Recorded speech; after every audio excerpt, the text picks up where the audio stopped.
Hey guys, this is Kevin from JazTime.com. JazTime.com is an online store that buys, sells, trades authentic luxury watches.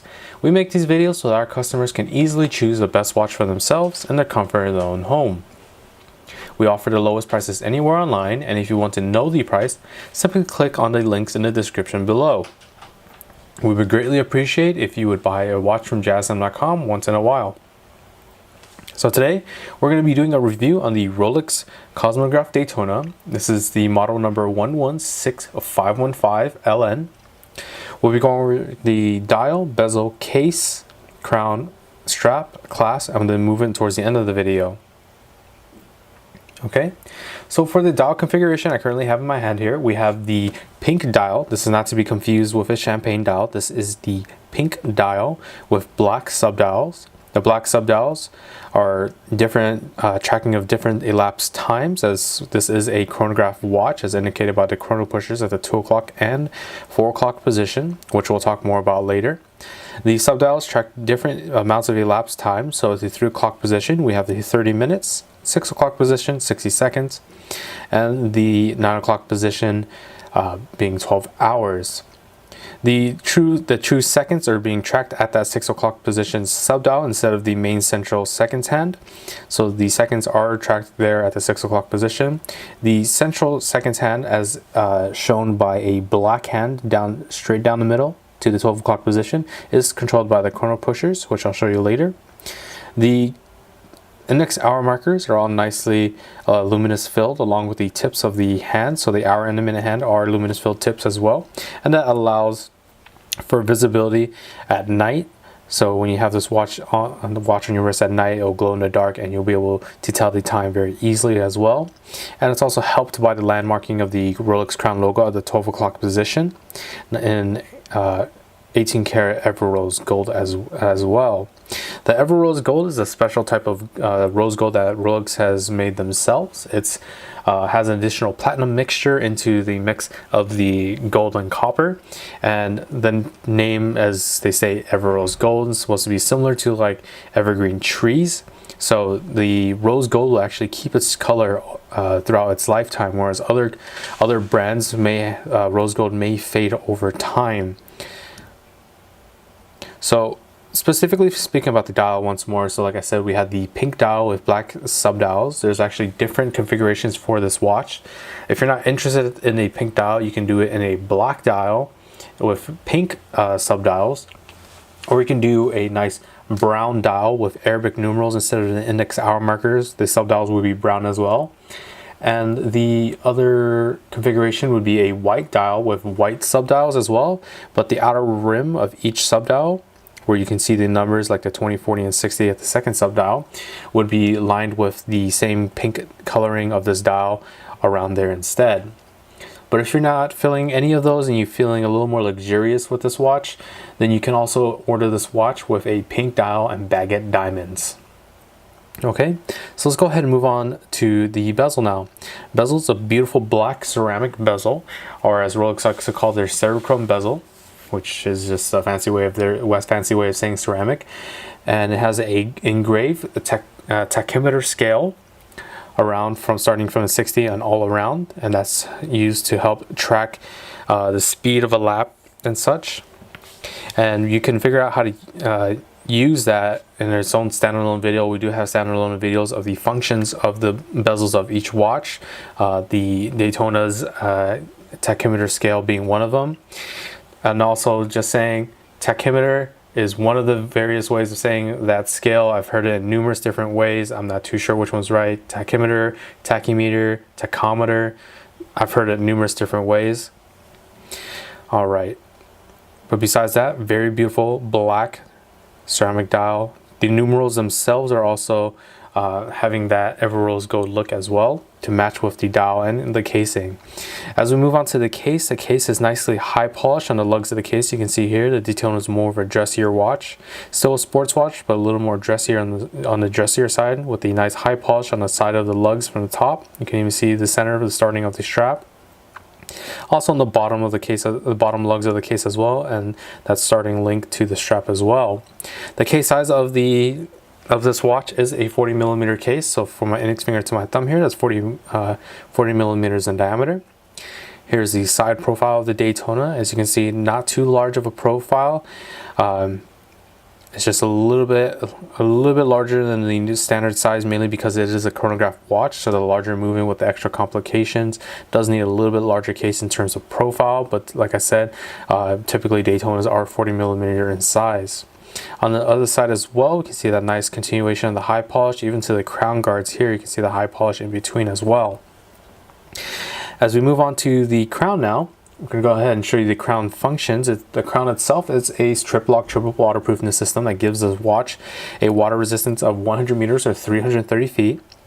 As we open up the crown to the standard position, this is the standard position in which you can wind the watch from a dead stop. About 15 to 20 winds is all you need to get the watch started once more.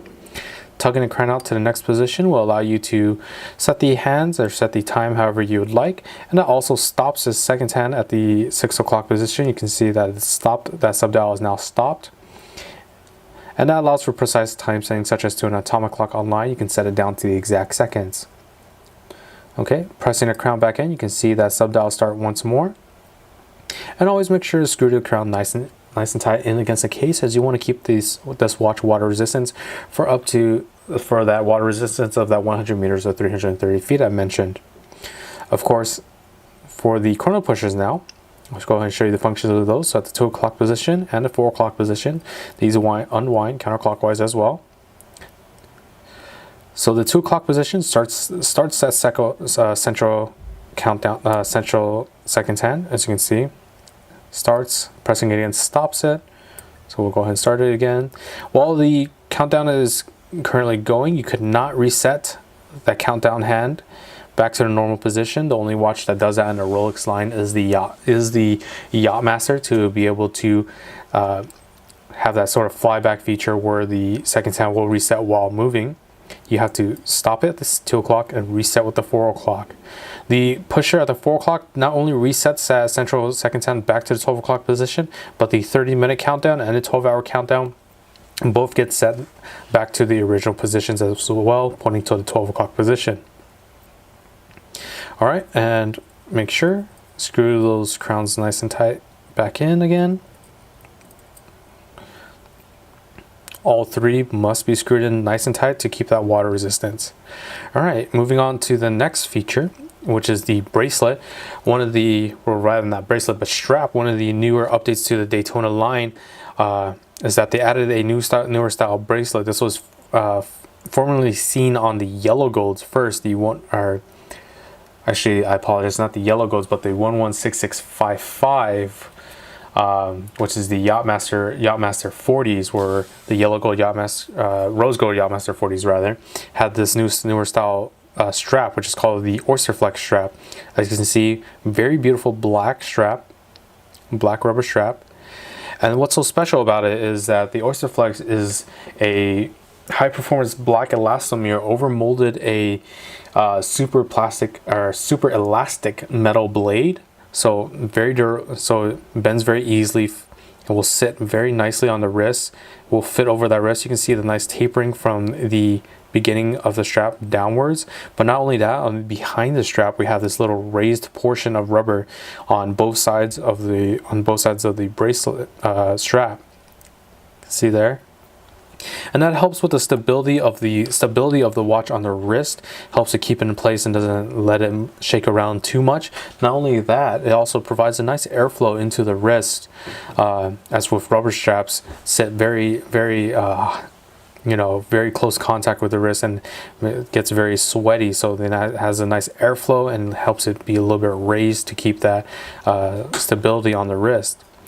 The Oysterflex is also using a sports style clasp, however. It is a safety folding Oyster clasp that opens up as so. As you can see, this is the safety that sits on top of the folding Oyster, which just opens up. And there we are. Here are the clasp blades in the 18 karat Everose gold as well, with the Rolex name embossed onto the high polished portion of it. So that's how the strap looks opened up. And then closing up is very simple. Folding over, safety on, and there we are. The only downside to the Oysterflex strap, while being a very durable, very comfortable rubber strap, is that when you're ordering one of these watches, either the 116515 or something like the 11655, the Yachtmaster, as I mentioned before, is that they come in specific sizes. So the straps themselves come in different sizes, and you can actually check out our website or any other information that has the strap sizes. They come in 7.5, 6.5, and other strap sizes. So you have to make sure you get the correct strap size for your wrist. Otherwise, you just have to order a completely new band. All right, so let's go ahead and talk about the movement now. The movement is housed in this Oyster case backing, nice satin finish on the back portion of it with the high polish that surrounds it. The movement itself is a in-house made chronograph movement by Rolex. It's a caliber 4130 movement. It's a perpetual mechanical self-winding movement with a precision of -2 + 2 seconds a day, which gives it the COSC certification. So it's within Swiss specs. The functions of the movement is the center hour, minute, and seconds hand subdial with the 12-hour, 30-minute subdials, and the central movement of the hand using the chrono pushers and the crown functions as I've shown you. The oscillator is a paramagnetic blue parachrome hairspring, which allows this watch to have some resistance against magnetism. And the power reserve is a whopping 72-hour power reserves, meaning this watch can you can put this watch down on a Friday evening, pick it back up on a Monday afternoon, and it will still be keeping time just fine, compared to something like the typical sports piece like a Submariner that only has like a 48-hour power reserve. So it has a whole day extra power reserve because of its very efficient movement. All right, so let me actually go ahead and show you this watch on my wrist now. Okay, so I have a average man size wrist, which is a 7-inch wrist. This is actually not the standard Oysterflex strap for this watch that I have here. So it is very, very tight on my wrist. So this is a 6.5 standard, I believe. So you can see how it kind of looks on the wrist. See, very beautiful. Holds against the wrist very nicely. The profile isn't too high. So if you're interested in this watch or any other model for the lowest possible price, check out our website at JazTime.com. With the lowest prices guaranteed, we offer a 1-year warranty. And if you liked the video, please like, comment, subscribe below. Thanks for watching. Hope to see you guys soon. If you want to find out more about the watch you just saw in the video, you can just click below on Show More to see the full description. Then you can check the link next to model as seen in video, click on it, and you will get to the proper page where you can see all the details. If you're watching on a mobile phone, you have to click on the arrow down on the right hand side below the video to see the full description. If you like this video, please give us a thumbs up. If you would like to share this video with your friends, you can use the share button below and share it on any platform you like. If you have questions, constructive feedback, want to tell us about some mistakes or misspeaks, just write a comment below.